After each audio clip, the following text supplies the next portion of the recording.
नमस्कार, सुप्रभात। रिपब्लिक भारत देख रहे हैं आप। मैं निधि चतुर्वेदी आपके साथ। मैं हूं आपके साथ रवि मिश्रा। यूपी एसटीएफ के हाथ बड़ी कामयाबी लगी है। पीएफआई से जुड़े 2 लोगों की गिरफ्तारी की गई है यूपी एसटीएफ के द्वारा। तो कई जगहों, जी हां, यहाँ पर जो जानकारी मिल रही है, कई जगहों पर भी धमाके की योजना रही थी इनकी। हिंदू संगठनों के नेता इनके निशाने पर थे। लगातार दिल्ली की हिंसा में भी था। दोनों का हाथ की जानकारी मिलती हुई तो देश को दहलाने की एक साजिश थी, जिसको नेस्तनाबूद किया गया, नाकाम किया गया, क्योंकि लखनऊ से पीएफआई के 2 आतंकवादियों को गिरफ्तार कर लिया गया है।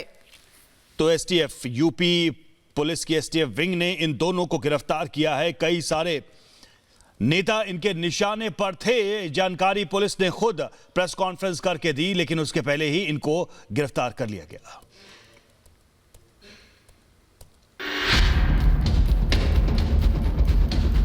धमाके से दहलाने की बड़ी साजिश नाकाम। पीएफआई के 2 आतंकी गिरफ्तार। निशाने पर थे हिंदू संगठनों के कई बड़े नेता। बरामद हुए ये विस्फोटक और हथियार गवाही दे रहे हैं कि आतंकियों के इरादे कितने खौफनाक थे। आतंकियों के पास से 16 एक्सप्लोजिव डिवाइस, पिस्टल, कारतूस, संवेदनशील दस्तावेज, 2 pen drive, pan card, ATM, DL और आधार कार्ड बरामद हुए हैं। भारी मात्रा में एक्सप्लोसिव,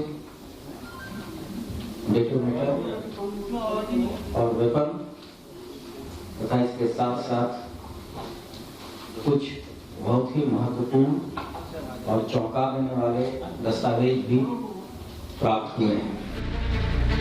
आतंकियों के पास से जब्त हथियारों और दस्तावेजों से मकसद का अंदाजा लगाना मुश्किल नहीं है, लेकिन गिरफ्तार आतंकियों का मकसद सिर्फ खूनी साजिश को अंजाम देना भर नहीं था, बल्कि उनके इरादे कहीं उससे ज्यादा खतरनाक थे। यूपी में दाखिल हुए आतंकियों का क्या था असल मकसद? उनके खतरनाक इरादों का काला चिट्ठा खोलने से पहले जान लीजिए कि यूपी में दाखिल हुए ये आतंकी कौन हैं।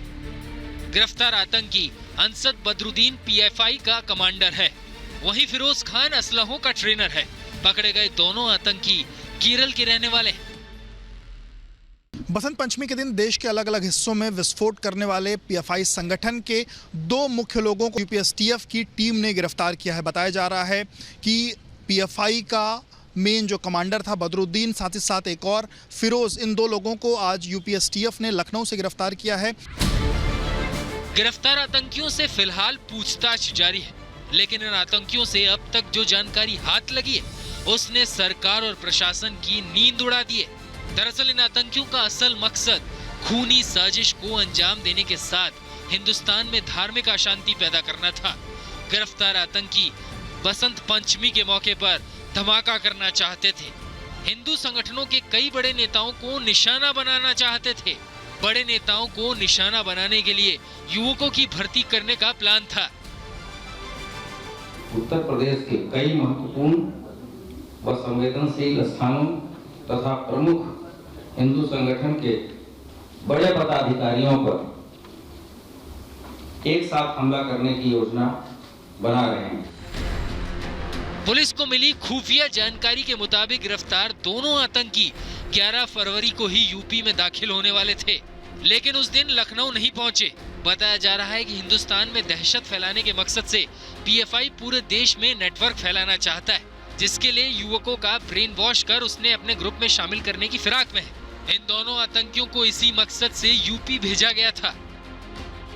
ये छोटे छोटे ग्रुप्स बना के लोगों को ट्रेन करके उन ग्रुप को सेल्फ सफिशिएंट बनाना चाह रहे थे, जिससे कि आवश्यकता पड़ने पे वो ग्रुप बिना किसी, अगर इनकी लीडरशिप सभी गिरफ्तार हो जाती है तो छोटे ग्रुप भी इन कार्यों को अंजाम दें। यहाँ बताना उल्लेखनीय होगा कि कल पीएफआई का यह स्थापना दिवस भी है।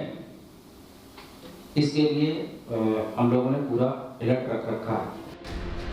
पिछले 1 साल के दौरान यूपी पुलिस ने पीएफआई के 123 लोगों को गिरफ्तार किया है। हाथरस में हुई हिंसा की साजिश में गिरफ्तार आतंकी रऊफ से मिली जानकारी के आधार पर यूपी एसटीएफ को बड़ी सफलता हाथ लगी है।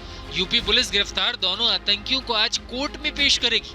इस बीच आज पीएफआई के स्थापना दिवस को देखते हुए यूपी में अलर्ट जारी कर दिया गया है। बदरुद्दीन और फिरोज खान से पूछताछ में बड़े खुलासे होने की संभावना है। Bureau report, Republic Bharat. और विवेक राय हमारे सहयोगी इस वक्त फोन लाइन पर जुड़े हुए। विवेक, जिस तरह से पुलिस ने एक बड़ी साजिश का खुलासा किया है, इतना तो तय है कि ये सिर्फ 2 लोग नहीं होंगे, पूरा का पूरा नेटवर्क होगा। तो उन लोगों के बारे में आगे क्या रणनीति है पुलिस की? जी हाँ, देखिए बेहद इनका एक काफी बड़ा नेटवर्क है और पिछले 1 सालों से जिक्र करें तो तकरीबन 125 से ज्यादा लोग अभी तक यूपी पुलिस ने गिरफ्तार कर लिए हैं जो कि पीएफआई से जुड़े हैं। पिछले साल 123 लोग गिरफ्तार हुए थे। इस बार हाथरस जाते समय 4 लोगों को गिरफ्तार किया गया था। उसके बाद उनके जो मेन आदमी है उसको भी केरल से गिरफ्तार किया गया था। तो कुल तकरीबन 128-30 लोग के आसपास में मिलाकर के अभी तक गिरफ्तार हो चुके हैं और अलग अलग शहरों में इनके संगठन के लोग, अलग अलग जिलों में इनके संगठन के लोग जुड़े हुए थे, जिसको लेकर के लगातार यूपी पुलिस और यूपी एसटीएफ उसको लेकर के जांच कर रही है।